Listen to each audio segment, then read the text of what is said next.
নমস্কার। Ganguly homeo care থেকে doctor Gautam Ganguly. প্রতিদিনের মতো আজকেও একটি রোগ নিয়ে আলোচনা করব বলে আপনাদের সামনে চলে এসেছি এবং সেই রোগটির ওষুধ সম্বন্ধে আপনাদের বলে দেব। প্রথমেই আপনাদের বলে রাখি, যদি আমার এই অনুষ্ঠানগুলি আপনারা প্রতিনিয়ত দেখেন, অর্থাৎ প্রতিদিন দেখেন, যদি ভালো লাগে সাবস্ক্রাইব করবেন, লাইক দেবেন। আর আমার চ্যানেলের উপরে দেখবেন ফোন নাম্বার দেওয়া আছে। যদি কিছু জিজ্ঞাসার ব্যাপার থাকে আমার কাছ থেকে জেনে নিতে পারেন। এবার আজকে যে রোগটি নিয়ে আলোচনা করব, দেখছি ঘরে ঘরে মেয়েদের মধ্যে এবং ছেলেদের মধ্যেও এই রোগটির প্রচুর প্রাদুর্ভাব ঘটেছে, অর্থাৎ প্রচুর হারে বেড়ে গেছে।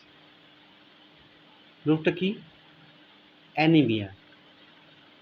অ্যানিমিয়াটা কি? আমাদের রক্তের মধ্যে অনেক কিছু থাকে। Red corpuscle, haemoglobin, white blood cell, তাছাড়া রক্তরস, রক্তজালিকা, অনুচক্রিকা, বিভিন্ন জিনিস থাকে আমাদের এই রক্তের মধ্যে।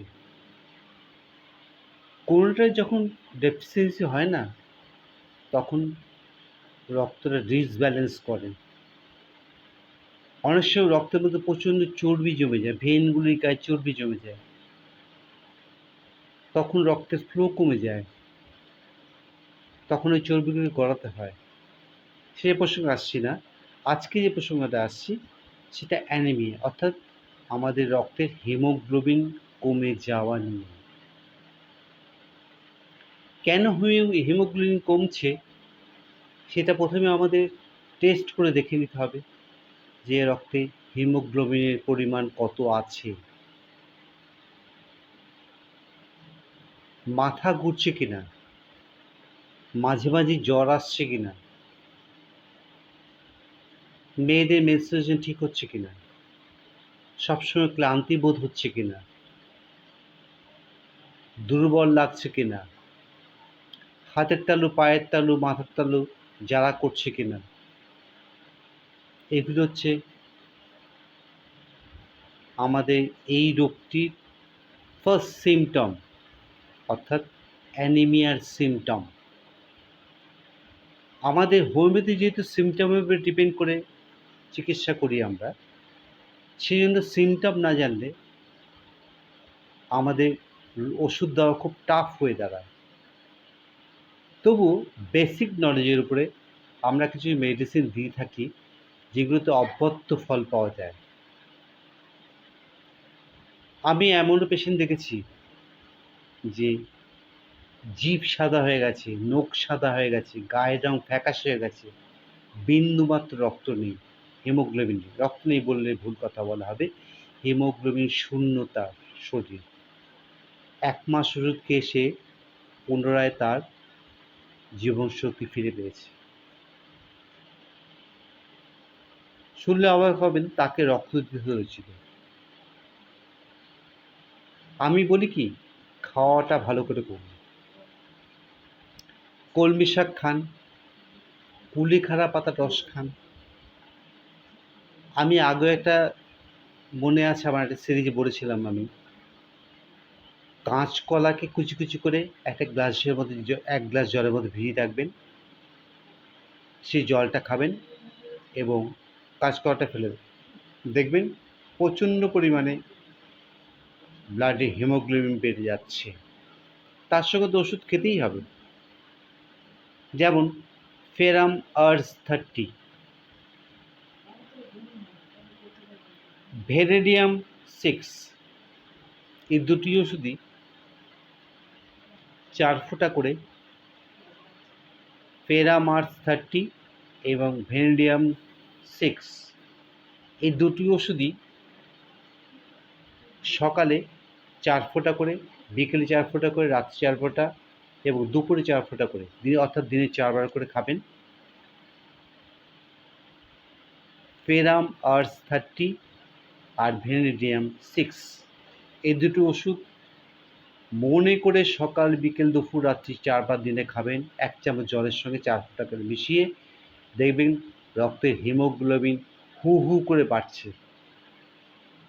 রক্তের হিমোগ্লোবিন বাড়তে এই দুটো ওষুধ খুব সহযোগিতা করে। এছাড়া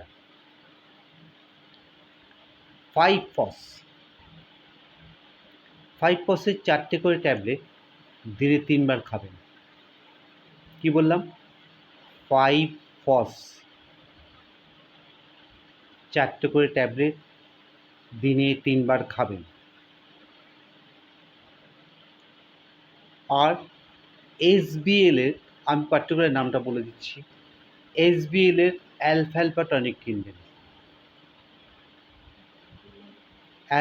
SBL এর অ্যালফালফা টনিক কিনবেন, 1-2 চামচ করে দিনে 2 বার খাবেন ভাত খাওয়ার পরে।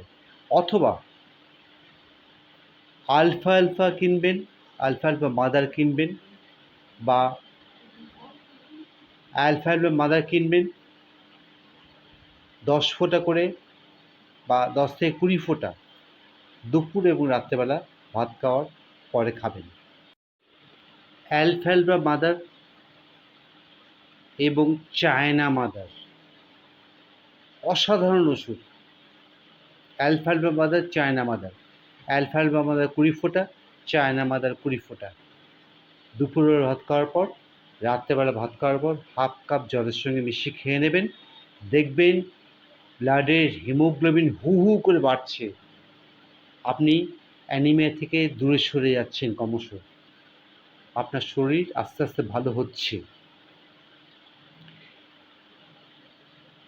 অবশ্যই মাথায় রাখবেন, এই অ্যানিমিয়া রোগীদের না দুধ যদি হজম হয়, দুধ খাবেন, অথবা ছানা খাবেন, পনির খাবেন, বিভিন্ন ধরনের ফল খাবেন, বেদানা বেশি করে খাবেন। বেদানাতে প্রচুর আয়রন আছে এবং হিমোগ্লোবিন তৈরি করতে সাহায্য করে। পেয়ারা খাবেন 1টা করে, অ্যাপেল খেতে পারেন, ফল খাবেন, শাকসবজি খাবেন এবং প্রচুর পরিমাণে ফাইবার আছে এমন খাবার খাবেন। যেহেতু আপনি যে হিমোগ্লোবিন বাড়ানোর জন্য ওষুধগুলি খাবেন না, সেগুলিতে কনস্টিপেশন হতে পারে। হিমোগ্লোবিন বাড়ানোর ওষুধ খেলে কিন্তু কনস্টিপেশন হয়, অর্থাৎ পায়খানা কষে যায়। যার জন্য ফাইবার আছে এরকম খাবার প্রচুর খাবেন, যাতে পায়খানাটা আপনার ভালোভাবে পরিষ্কার হয়ে যায়। এসবগুলো ভুসি খাবেন, শাক পাতা এগুলি চিবিয়ে খাবেন, ডাঁটা খাবেন, কুমড়ো খাবেন, র্যাফে যাচ্ছে পায়খানা হতে পারে, সাহায্য করবে। এগুলি খান, দেখবেন আপনি অনেক ভালো থাকবেন। প্রচণ্ড গরম পড়েছে, দিনে 3-4 বার স্নান করবেন। বাইরে থেকে হুট করে জল খাবেন না। গরমে বেরোনোর আগে জল খেয়ে বেরোবেন। ছাতা ব্যবহার করবেন, সানগ্লাস ব্যবহার করবেন, সানস্ক্রিন ব্যবহার করবেন। আর আমি প্রতিদিন যেটা বলি, পজিটিভ মেন্টালিটি নিয়ে চলবেন। ভালো ছিলাম, ভালো আছি, ভালো থাকবো। সবাইকে অনেক অনেক ধন্যবাদ জানিয়ে গাঙ্গুলি হোমিও কেয়ার থেকে ডক্টর গৌতম গাঙ্গুলি আজকের মতো এখানে শেষ করলাম।